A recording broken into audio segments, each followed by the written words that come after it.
Hello everyone, welcome back to Coding Intuition.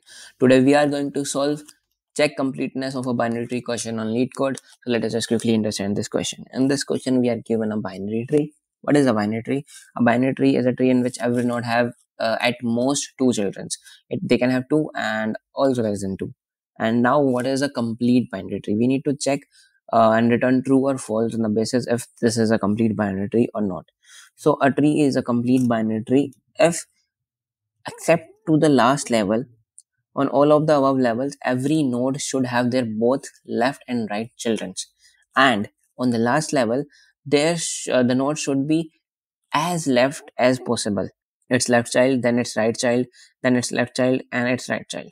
But if we encounter a case in which we are missing something on the last, some node on the last level, in that case, it would not be a complete binary tree.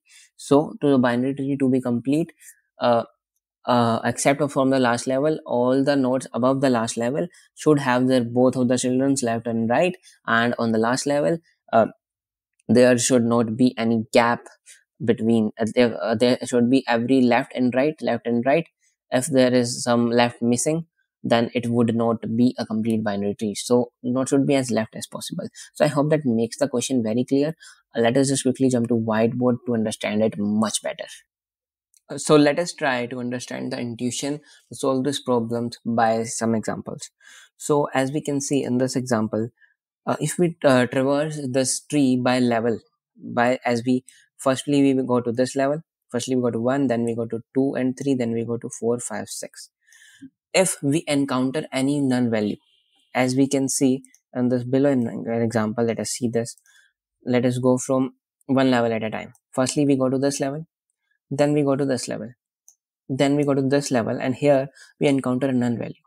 So whenever we encounter a null value, after a null value, if we encounter any of the good values, any value which is actually a value, not a null value, that means this is not a complete binary tree. So as we can see also here, for example, there was a node here, but there here we don't have any node. And now if we go to the next level and we traverse from here, we see we have a null node, but now we didn't have now we have values again. So this means there is something missing inside this, so that determines this is an incomplete binary tree. So and for example, if there was a node here as well, in that case this would be a complete binary tree. As we go here, we don't find null, we don't find null, we don't find null, we added a value here, let us assume that we don't find null, and we again don't find null. So in that case it will become a complete binary tree.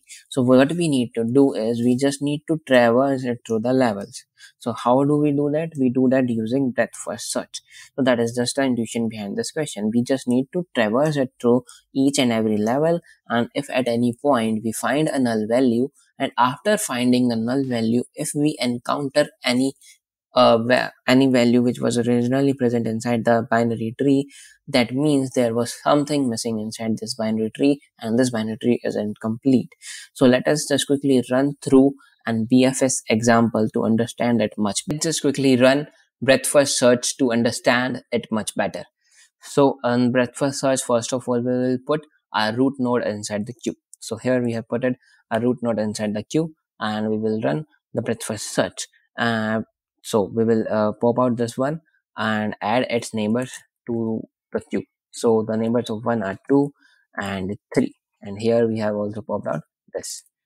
So now let us move to next values inside our queue. So first of all, we will move to the value 2 inside our queue, and we will iterate it level by level. Once a level is complete, then we'll move to another level. Okay, so now we are at 2, we will add neighbors of 2 inside our queue. So neighbors of 2 are 4 and 5, and we will obviously pop it out, and we'll move to 3, and the neighbors of 3 are null and 7. One thing to notice here is that usually in breadth first search we don't put null values inside our queue and we just ignore them by checking them. But in this case we need to add them to identify if the whenever the first null value occurred. Okay, so uh, after this we will move to our next value inside our queue. We just pop out the 3 and we will move to next level, which is we will move to 4, and we will check if this 4 has some neighbors. Yes, it has two null neighbors, and we need to add them. We will, according to algorithm, we will add, but we don't need to. But that's how the algorithm runs.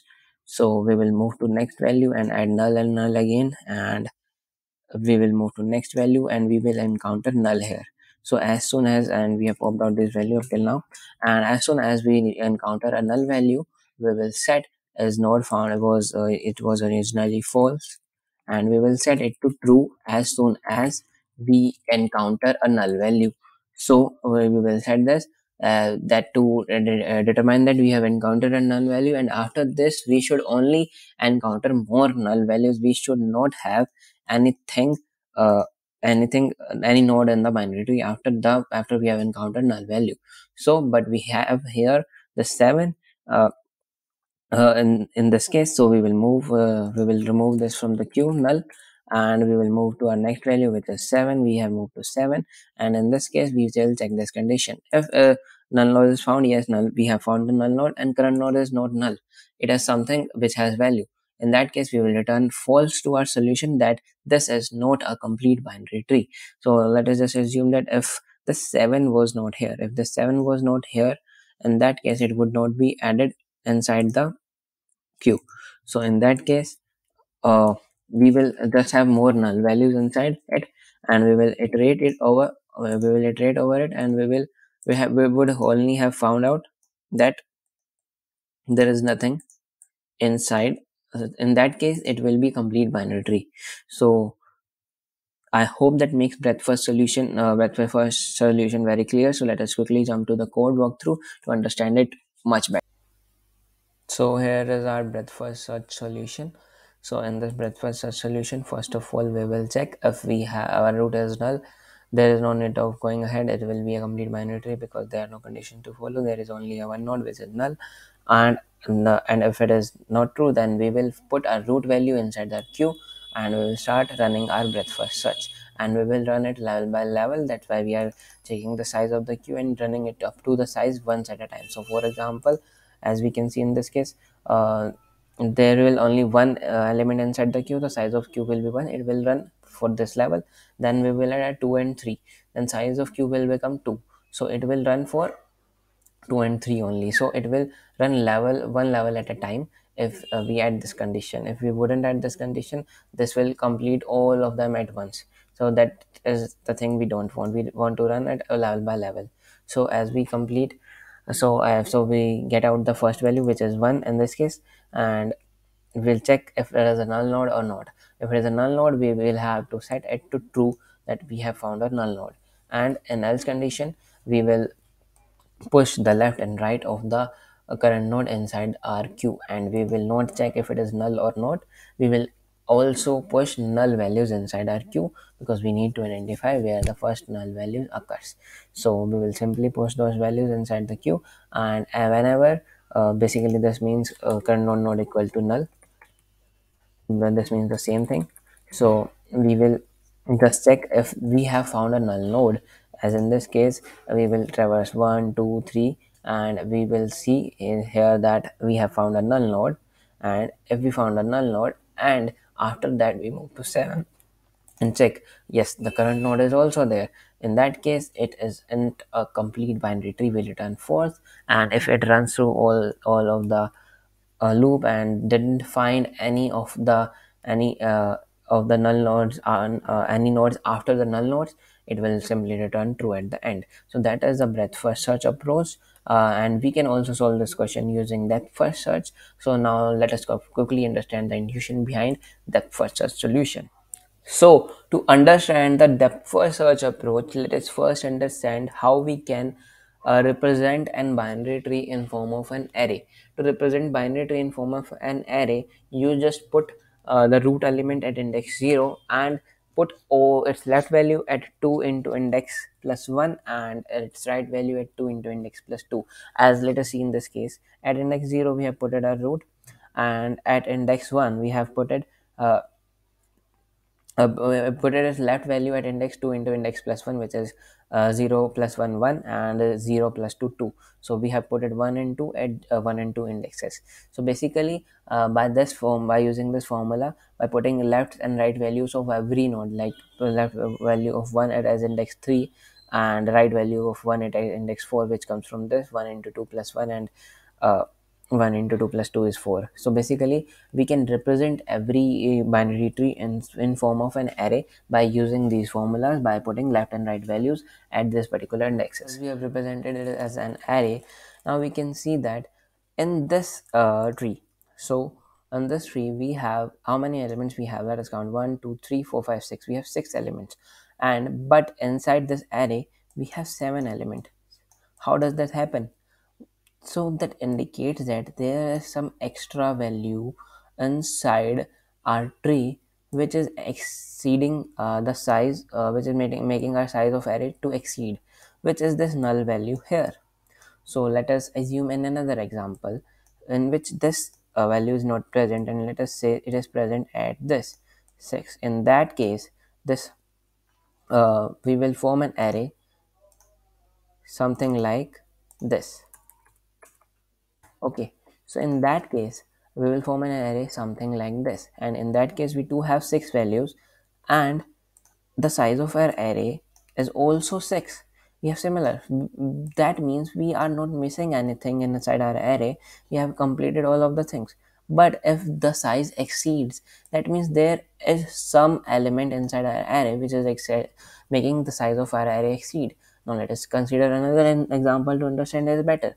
So if we represent this example as an array, we will represent it at this. There will be 2 null values here.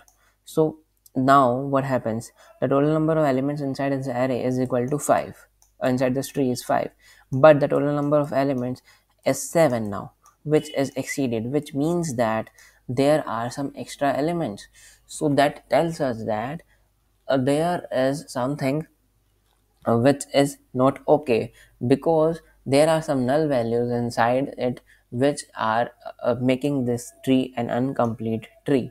So what will we be doing in our algorithm? We will running breadth first search algorithm, and at every node inside our tree we will try to find its index.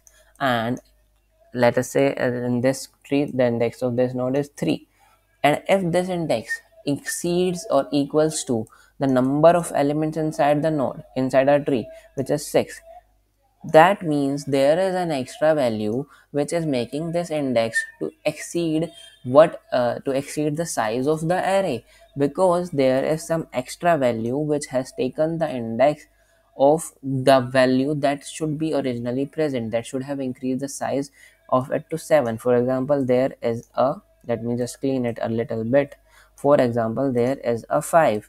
If there was a 5, in that case the size of the array would become 1 2 3 4 5 6 7. That would size would be 7, and size of array would also be 7, because in that case there won't be a null here, there will be a 5 here, so that would not exceed. But here, when we come here to this, we'll check the index of this is 6, and 6 is greater than or equal to the size of array. In that case, 6 elements, the total number of elements inside the tree is 6, so which means there is something extra. So that's what we will be doing in the depth first search approach. So let us just quickly jump to the code to make it very clear.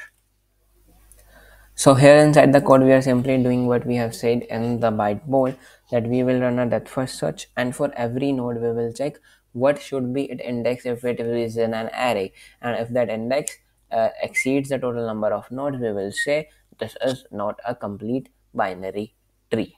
Okay, so how will we calculate the total number of nodes? It is a simple algorithm. We can just run another depth first search to count. Every time we traverse a node, we are just adding the 1. It is as simple as that. That's how we will get the total number of nodes. And here is the simple logic of the breadth first search. If we need to at the end and we get a null, we will simply return true. but at any point in this we are calculating the index. When we are moving to the left, we are saying your index is 2 into idx plus 1, and when we are moving to right, you are saying your index is 2 into idx plus 2. And if your index exceeds the total number of nodes, in that case, or equal to, because it is an index, that's why it can be equal to total number of nodes. Okay, so in that case, if it exceeds the size of an array, it means there is something null inside null inside this array, and that should not be there. So it means that you are not a complete binary tree. So I hope this question is very much clear to you, and I hope you got to learn a lot from this question. You got to learn a lot of concepts about converting a binary tree into an array, and how to solve this question from breadth first search. That approach was interesting in itself. That was a kind of modification of breadth first search. So I hope this question gave you a lot of learnings, and thank you so much for watching this. Bye bye.